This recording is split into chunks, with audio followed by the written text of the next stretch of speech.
Përshëndetje and welcome to Inside Albania with me, Alice Taylor. This week I have a special guest in the studio and we're going to be tackling some rather difficult topics.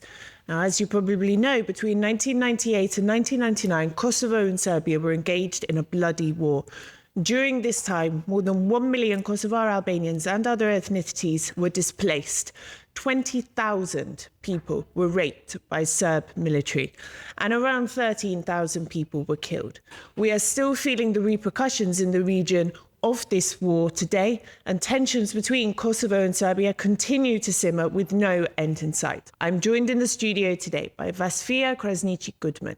She is an advocate against sexual violence, and she is an activist from Kosovo. She has a very harrowing story, and she's joining us today in an exclusive interview for Albanian television to tell us more. Vasfije, welcome to Inside Albania. Thank you for joining me today, and thank you for your time this interview. It's a pleasure to have you. Thank you for inviting me. Now, our audience is varied. There's Albania, Kosovo, but there's also a lot of people outside of Albania, people who are not Albanian, who might not be familiar with your story. So with the greatest sensitivity, can you tell me your story, which started, or part of it, which started on the 14th of April, 1999? Yes, first of all, I would like to apologize to the ones, they already heard my story many times.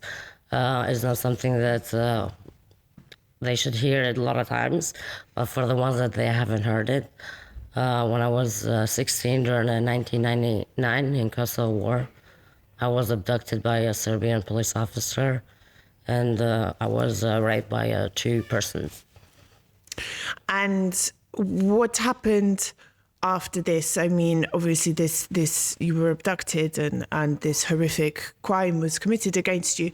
What was the aftermath of this? What happened afterwards for you? Life changed as in most cases, in most countries, people my age that were celebrating their 16th birthday. And for me, it was time to have to hide in the mountains and making sure I don't get captured again or abducted and raped. That was the biggest fear. It was getting raped again. Mm-hmm. I was not worried about being killed. As a matter of fact, I begged my rapist to kill me because I don't want to go through that torture. I'd rather been killed. I don't know what to say to that. And your family, I mean, you made your way back to your family afterwards, and what happened sort of from that moment? Yes, I made my way back home to my uncle's house. And then we went next village to my sister's for the night.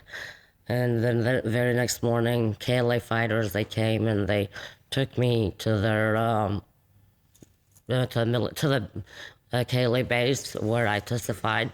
I gave my statement to the commander over there.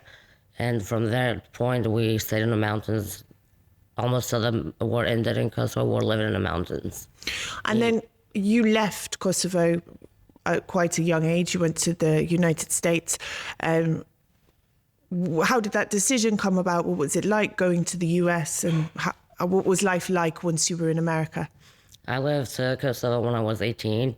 It was a total shock, I can say that. Moving from Kosovo, going to United States, especially going to live in Arkansas, in a very small town in Arkansas. And I was traumatized from the war, and I didn't have any family there. I didn't have any friends. It was very difficult few years for me being there in the States. It was difficult to live it every day. And you said to me earlier, I hope you don't mind me saying, you know, when now it's home as well. The US is home. When you're there, you miss Kosovo, but when you're in Kosovo, you miss there. So you found yourself now in the States, yes? I did. Yes, I did find myself after I moved to Texas, just outside of Dallas. Now I consider that as my home as well as Kosovo is my home too. Because, you know, now you say Arkansas, Texas, I almost detect a slight accent there, you know, when you speak. I do have an accent and I'm planning on keeping it. No, I like it. Thank you. My friends in England say when I speak, they hear me speaking with a foreign accent, a kind of Albanian accent slightly. Yeah. It's inevitable. So in 2015, And I want to talk about stigma. In 2015, you were the first person who, having survived sexual assault during the war in Kosovo, you were the first to speak out and like publicly. And this was huge, not just because of the personal courage it would take any individual to speak publicly about any kind of violation. You know, that alone is a huge step.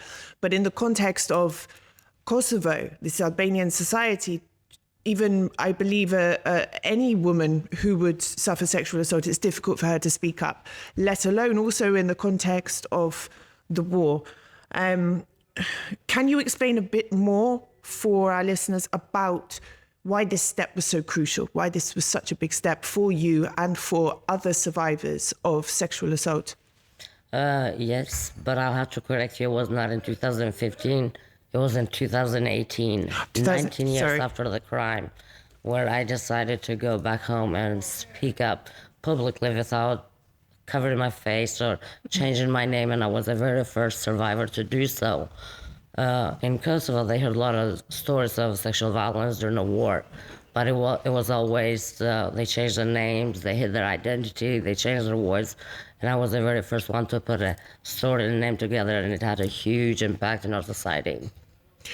What was that impact, and why was it so huge? To me and to all the survivors, we want our stories to be heard. Mm-hmm. We went through a crime that is not talked about, even in a peace when there is a sexual assault. People tend to hide those sort of crimes. They don't talk about it because it's such a taboo in any country, any religious, any background people. They don't talk about sexual violence in any form. And so for me, it was important to speak and give the voice to survivors, if not to share with the public, at least be able to share their stories with their family, with their partners, with their parents, with their children. And it was a huge step for survivors in Kosovo and around the world to have somebody to open publicly. And is there more of a stigma in Kosovo, you think, than some, I mean, I'm from the UK, than in the UK, for example? Is there more of a stigma around these types of things, maybe because of the culture or religion? Is this a factor in some way? Yes, it is. I have met survivors from all different countries, all different wars, even the survivors from World War II. Mm-hmm. It took them 50 years to speak up. But in Kosovo, so far, it's been almost 6 years since I spoke up in public, and we only have one more survivor that she denounced the crime publicly and said that I'm a survivor as well. And we don't have any other survivors to join us. The difference between Kosovo survivors and survivors from different countries, in different countries they're more open about it. There is more survivors, they come forward and they speak. For example, in DRC, there is a movement, 7,000 survivors, they speak about it. And I'm hoping we get to see some changes in Kosovo because we do need to hear their stories as well. Yes, of course. I mean, I've seen it in the media, you know, and I know it's a bit different when there have been cases where women have been raped and the media, it's a mess. You know, they publish the picture of the woman, they publish the family name, they say, oh, well, she provoked him, she did this. You know, they really make it. And I can imagine if you're somebody who has experienced a crime like that, that would put you off from ever wanting to speak out about it because you'd be scared. You're going to end up being the subject of gossip in the media. That's how I see myself to that quite often. Even a lot of people in Kosovo, they call me, or they see me as a hero for speaking up. We do have the other people where they gossip and talk about me. Just a few days ago when I was arriving in Pristina and I was going through the security at the airport, I can see and I can hear people talking about, like, pointing to me, oh, the rape victim. And that's not something that you do want to hear coming from your own people, especially for the crimes that Serbia committed against our will. And it's shameful that we do get blamed. How do you react when somebody, you know, in earshot? Do you just pretend you didn't hear it? Do you confront them? Do you look them in the eye? I mean, how do you deal with it? Most of the time I try to ignore it. Just pretend like I didn't hear it and just go on about my way. And because I don't want to conflict. I don't want to have to start talking about it, and it's just best to ignore it. To ignore it, yeah. It's so. You also addressed, so after talking about it in Kosovo, you addressed the United States House Committee on Foreign Affairs as well, and this added, I think it's fair to say, a more global awareness to what happened to you. But how was that for you as well, in terms of dealing with the attention, but also did you feel it was another step necessary to further break down that stigma? I'll have to say that was probably the most difficult statement I gave when it was in U.S. Congress. It was very difficult for me to share my story with American people. But I wanted to, and hoped in the United States would be able to help me in some ways to get justice, especially since I'm a U.S. citizen. And we were moving in the right direction. But with the COVID happening and everything else, we had a resolution, and it was put on the back burner for now because with everything going on, the Ukraine war and Israel. So, but we're still going to do whatever it takes to have the resolution passed in Congress and to hold Serbia accountable for those crimes they have committed. Are you worried because there could potentially be a change of government in November? Could this impact this resolution? I got no comment for that. Okay. Yeah. I can't comment on that. No, that's all right. It just came into my head then. I was thinking, I hope it doesn't. So this resolution, is this something you think it may be passed or presented in the next few months? Or is it do we know when it might? We're working on it. We don't know if it's going to happen in the next few months or in 2024 or 25, but we're working on it really hard. Me and a colleague of mine, Vera Miko, we're working on that. Good luck. Daily. Thank you. Now, on April the 14th, so President Vjosa Osmani, the president of Kosovo, she declared April the 14th as the Day of Sexual Violence Survivors. The name is obvious, but can you explain a bit more about what this day represents, what it's about, what its aims are as well? The main focus, the aim is to raise awareness that we do have a lot of survivors. We do have other days for example, for the veterans, for all massacres, for missing persons, but we don't have anything for the rape survivors. So it was a huge step for my country to have a day to remember the victims that we have lost and the survivors that we're dealing with. We're fighting a war within ourselves. And I was right, it's around 20,000 people, men and women. Including children, yes. And children and out of these, only 2 have spoken out publicly with their names, yourself and one other person. Do you think other people may come forward publicly, or do they think it's not going to change anything at this point in time? It's too late. I talk to a lot of survivors on a daily basis, and most of them, they say, Vasfije, I wish I had your courage or your support, your family support, so I can share my story, because nobody wants to live with a story and keep it inside themselves. It's almost some sort of liberation when you do share it and you get it off your chest, the story.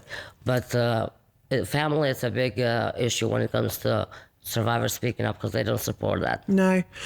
I am on the board of a charity that works supporting the victims of human trafficking once they're returned to Albania. And I was horrified when I heard these stories of young girls who've been sex trafficked and, subjected to horrific things in the UK. And then when they're returned to Albania, their families disown them because they see it as a shame. They blame or even if they don't blame them, they're like, oh, but the neighbours will. And I just can't understand how you could, I'm a mum. If my daughter came to me and said, it makes me, if she said I've been raped or assaulted, to turn around and say to her, it's your fault. I don't understand how people can do this. Sorry. Can you shed a bit more light on this? Because to me as a foreigner, this is an alien concept. I'm a mother myself. I have 2 daughters. And when I was abducted and when I was being raped, the only thing that kept going through my head was, what is my mom doing or thinking? Because she didn't know if she was ever able to see me again. And now that when you're a mom and you understand better, now it's something that I hold to my heart, that I just wish I could have talked to my mom a little bit more about it, because I think my mom died of a broken heart because of what happened to me. That's how I see it. And yeah, it's very difficult. I can imagine my family disowning me for something that happened to me against my will. I can't understand it. Now, you have pushed in the US and in Kosovo for support and justice for survivors. In Kosovo, what more needs to be done? What more support do we need? What more momentum do we need to push for justice? Quite a bit. In Kosovo, as we said earlier, we have 20,000 survivors. Only one was convicted last year or 2 years ago, and we have about 45 pending cases. Survivors, when there is no justice and they hesitate to come forward and report their crimes, which I think is a huge step. We need to report those crimes. We need to seek justice, because without justice, we're never going to have peace with Serbia. I just don't see that us ever having peace without those criminals being brought to justice and being held accountable for those crimes. I think as well, if people are brought to justice, it sends a strong signal to the rest of society. You know, if they have these views that they blame the victim or something, if you can say, actually, no, this person has been convicted, they are a criminal, you know, this is his face, this is what he did. You know, I think maybe that can help in breaking down some of this stigma as well. But is this a problem in Kosovo with the justice system? Is it a problem with the police? Is it things? Does the justice system move too slowly? Does there need to be more pressure on the government? What needs to be? I think in Kosovo we kind of forgot very soon what happened during the war, all the crimes that were committed. We almost were liberated, and all of a sudden nothing else mattered. And I don't agree with that. We should have started fighting for justice since 1999. That's when I started fighting for justice. That's when I seek justice. Even though in my case I didn't get justice, but at least I started 1999 before most people even had the courage to seek justice. Kosovo, they do have to make quite a bit of changes in order, and Serbia to bring the perpetrators or send them to Kosovo, but we don't have any sort of relations with Serbia where they're going to send the criminals back. No. And now in Serbia, they glorify the criminals. As we saw recently with the 24th of September attack, you know, they had 3 days of mourning, wasn't it, for 3 people that carried out a terrorist attack and killed a policeman. But that's Serbia for you. They denied all the crimes that they were committed. They always play the victim. Yes, and they say they would never extradite anyone to Kosovo because they don't recognise Kosovo. And it seems to me as well, you know, so much now of the focus is on, and rightly, yes, the issues with Serbia, recognition, membership to Council of Europe, EU, security, these things. And this is important. But yeah, there doesn't seem to be attention on these crimes that were committed. I mean, there are talks, there is the occasional mention of, okay, the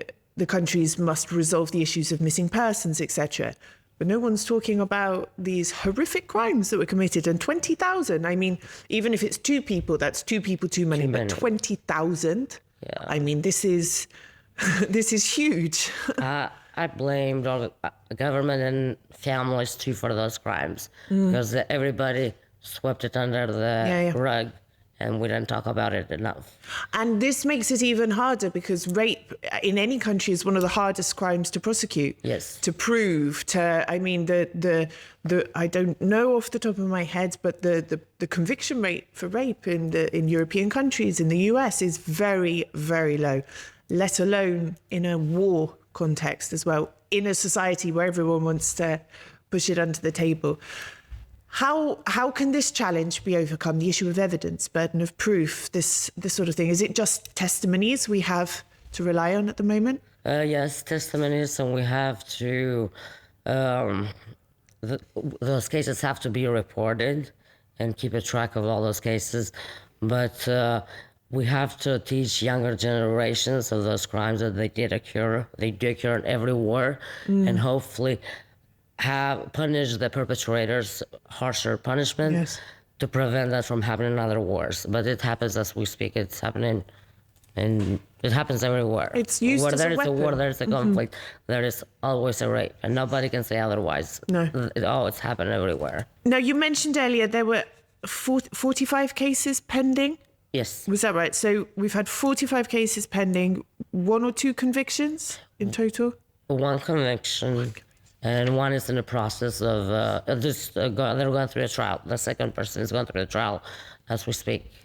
I mean, that's just out of 20,000. Out of 20,000. And that's just 20,000 people. That's not 20,000 times. It's, you know. 20,000 persons, yes. Yeah.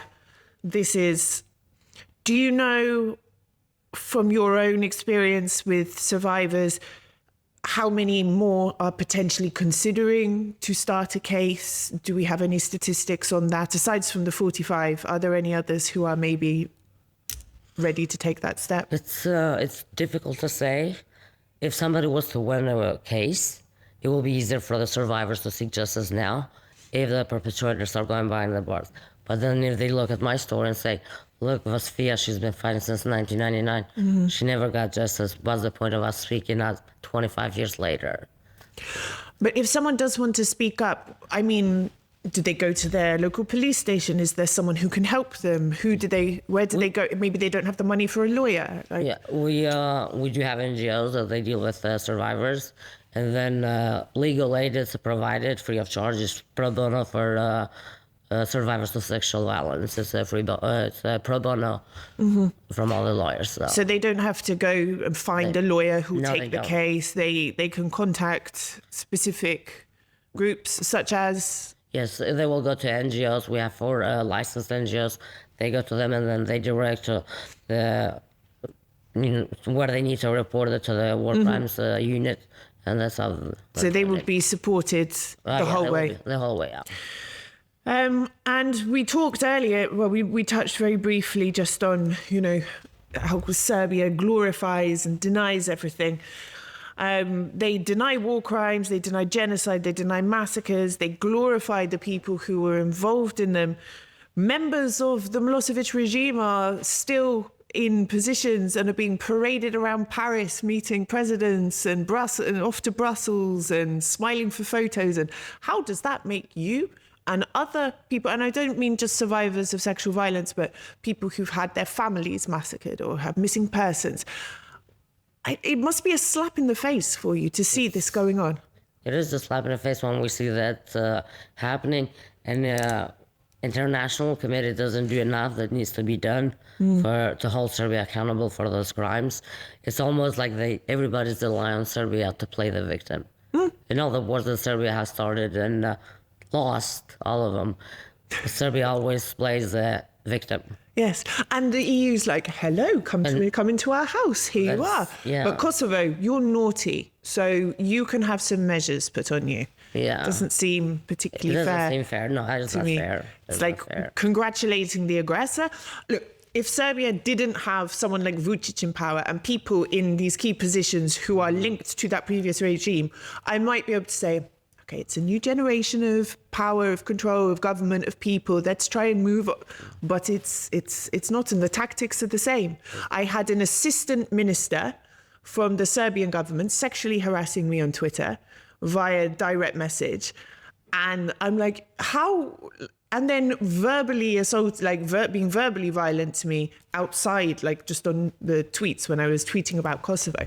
And I was like, you are using your official profile and you are sending me sexually harassing messages, direct messages, and making disgusting, like, what mentality is this? Can you imagine if a US senator, I'm sure it happens, but was being verbally violent to a female journalist on Twitter? It would be outrage. There, they don't care.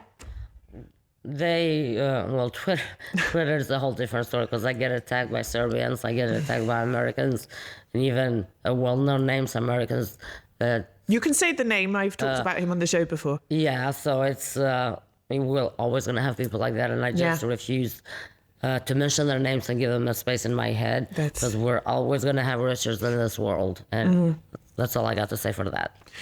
Thank you. Yes, I feel very strongly about this. Now, you were voted into Parliament in 2021, and you were one of the most voted MPs, which is great. But you are no longer in Parliament, and I wanted to ask, What was your experience in politics like, and do you prefer activism? Do you think activism is more effective? I prefer activism, yes. Due to the health reason, I resigned from politics, and that's not something I'll ever pursue again. But I will continue being an activist and fighting for justice and speaking up to stigma. But politics is not my scope. I will never do politics. You tried it, you went, I no, tried thank it. you. No, thank you very much. I'm done. I'll ask you more about that later. No, I've had people say to me, have you ever thought about it? I'm like, I've thought about it, and then I've gone, no way. I don't think I could. It's a big headache. No. Now, I wanted to ask as well, you have been in Kosovo for the 14th of April, which was the day for survivors of sexual violence. And I wanted to ask as well what other sort of days there are for this type of thing, how people can support you and what you're doing. Tanya Domi was in Kosovo as well. And I want to find out a bit more about what people can do to support you, them, the wider issue, etc. The main things people can do is hear us, not just listen, but actually hear us with your heart when we're telling our stories and support survivors. And then we have to financially support survivors so we can empower them so they don't have to be stuck in let's just say in loveless marriage or trauma, so they can be able to continue with their life without being dependent on their spouses or their parents, so they can freely live their lives. I do have a foundation back in the States. It's a nonprofit organization it's strictly to help survivors financially to get on their feet if they have to, if their family disowns them, and to spread awareness for sexual violence.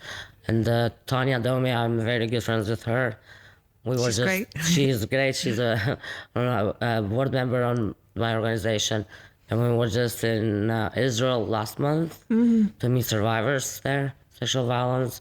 And yeah, it was quite a bit of a trip for Tanya too. She talks a bit about it on my show. What was it like for you having had your own experience as well, In Israel? No, yeah. So you've had your experience in Kosovo, you know how it is. And then to go there and to see it, sort of the aftermath. Unfortunately, we did see some aftermath, but I didn't have the chance to meet any survivors of sexual violence because most of them, they were raped and they were killed. So, and once that they're alive, they refuse to speak. And I understand that not everybody, it took me 19 years to speak. I don't go any place to tell survivors, you gotta speak now. No, of course. Survivor has to be ready to speak or share their story whenever they're ready, not when society wants to hear it. So we have to give space to survivors to feel safe and share the story when they're ready, just like I did. But what did you see on this trip? So you weren't meeting with survivors. What was your experience like? Where did you go? What were you involved in? They took us to the sites where quite a bit of the killing happened and the rapes. But like I said, I didn't see any survivors, so I don't have any stories to share on that. They were killed. It must have been a especially difficult experience for you as well, having been through that.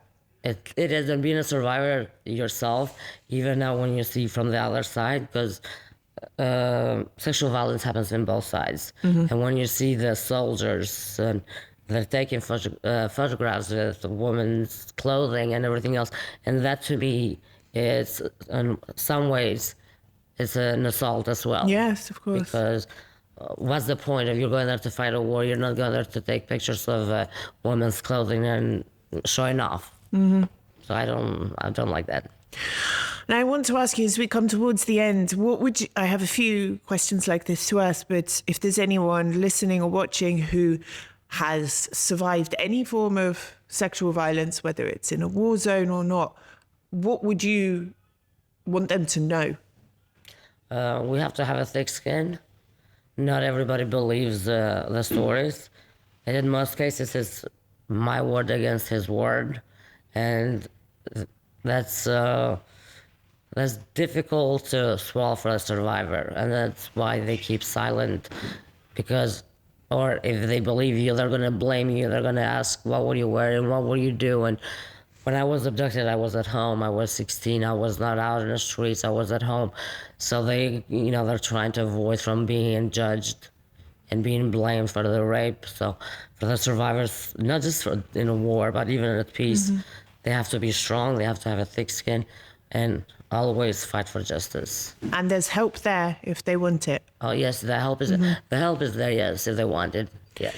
And what would you say to those people who judge people who survive this, who speak out, who say, "Oh, well, she was wearing a short dress," or "She was," all this rubbish they come out with? What would you say? I'm just gonna say this: there is quite a bit of people. They do judge the survivors like they're known like me, that they have no idea their moms, their sisters, or their wives are victims as well, and they have no idea. But they easily judge me. So they have to make sure that within their first circle, second or third, they don't have victims, but in most cases they all do. And they just don't know and they judge me. And the last thing, to anyone who may be listening who has power to speed up some processes, put something right, to apply pressure in the right place, what would you want them to hear in your struggle? They have to hold all those countries accountable for those crimes, and they have to have a stricter punishment, because the punishments are very, very light on all those crimes. And the rape is a crime that is not talked about enough, and you're never going to have the exact number, because, like I said, we know they're killing so many people they have killed. We know how many are missing, because families, they talk about it. Of course. We know the damage that's been done. But when it comes to sexual violence, most of the people, they keep quiet, and we're never going to know the exact numbers in any wars. Just out of curiosity, you said there was one case that was convicted and one that's in the process at the moment. What was the penalty? I believe he got 13 years. He went out with the Supreme Court, and he got 13 years in prison. That's quite low. Quite low, but it's better than, in my case, none. Yes, this is. But I mean, I think like in the UK, I don't know, it tends to be less than double digits or they might get, say, 7 years and it would be 3.5 with good behavior, and this is an insult, it's so 13. I mean, is there a chance that he would be let out before? Do they have a system like that in Kosovo? Or? In Kosovo, yes, they do have a 5-year span where they can reopen the case with the Supreme Court if the punishment they think is unfair. But I hope that's not going to be the case. It's not going to be the case with those criminals. But 13 years, I think it's a low number. 13 years is a low number. It should be 30. For a rape, for a rape crimes. So. Vasfije, thank you very much. Thank you for having me. That's all for this week. Due to Formula One, our schedule is still a bit mixed up, so you can find out when Inside Albania is on air by checking out my Twitter or Instagram, Alice in Albania. You can watch us on Euronews Albania, on our YouTube channel every Saturday, and across all major podcasting platforms. Until next week, Miro Pavshin.